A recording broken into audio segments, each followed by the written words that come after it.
মোদীৰ আমোলত দেশত নাই বাক স্বাধীনতা। মোদীৰ যুগত দেশত নাই নাগৰিকৰ মৌলিক অধিকাৰ।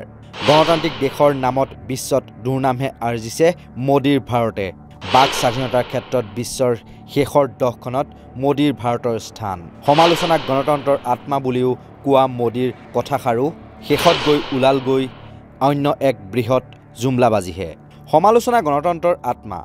যদি আপোনাৰ শিৰাই শিৰাই গণতন্ত্ৰ প্ৰবাহিত তেন্তে সমালোচনাক অৱশ্যেই আদৰি ল'ব লাগিব। শেহতীয়াকৈ এক সাক্ষাৎকাৰত এই মন্তব্য কৰিছিল প্ৰধানমন্ত্ৰী নৰেন্দ্ৰ মোদীয়ে। কিন্তু সমালোচনাৰ মৌলিক অধিকাৰ সঁচাকৈয়ে মোদীৰ ভাৰতত আছেনে?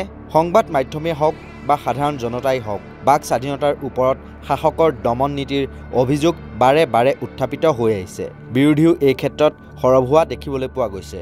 এইবাৰ ইয়াৰ প্ৰত্যক্ষ প্ৰমাণ কাগজে কলমে পোৱা গ'ল। শেহতীয়া এক সমীক্ষাত দেখা গৈছে যে বাক স্বাধীনতাৰ ক্ষেত্ৰত ভাৰতৰ বিশ্বৰ ৩৩খন দেশৰ ভিতৰত ২৪ নম্বৰ স্থানতহে আছে।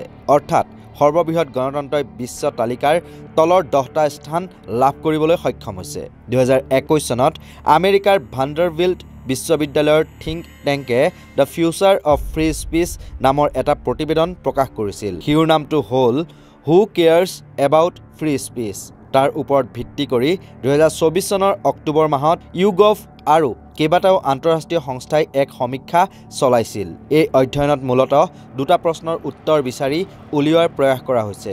বাক স্বাধীনতাক সমৰ্থন কৰিবলৈ গৈ পৃথিৱীৰ কিমান মানুহ বিভিন্ন বাধাৰ সন্মুখীন হৈছে? কি কি বিষয়ৰ ওপৰত জনসাধাৰণক মুকলিকৈ আলোচনা আৰু সমালোচনা কৰিবলৈ দিয়া উচিত? বিশ্বৰ বিভিন্ন দেশৰ লগতে ভাৰততো কেইবাটাও বিষয়ত জনমত বিচৰা হৈছিল। চৰকাৰী নিয়ন্ত্ৰণ অবিহনে মানুহে সংবাদ পৰিৱেশন, ইণ্টাৰনেট ব্যৱহাৰ কৰিব পাৰেনে? চৰকাৰী নীতিক সমালোচনা কৰি কিবা মন্তব্য দিব পাৰেনে? আদি প্ৰশ্ন কৰা হৈছিল এই সমীক্ষাত। কিন্তু এই প্ৰশ্নবোৰৰ উত্তৰে ভাৰতত বাক স্বাধীনতাৰ প্ৰকৃত স্বৰূপ ফুটাই তুলিলে।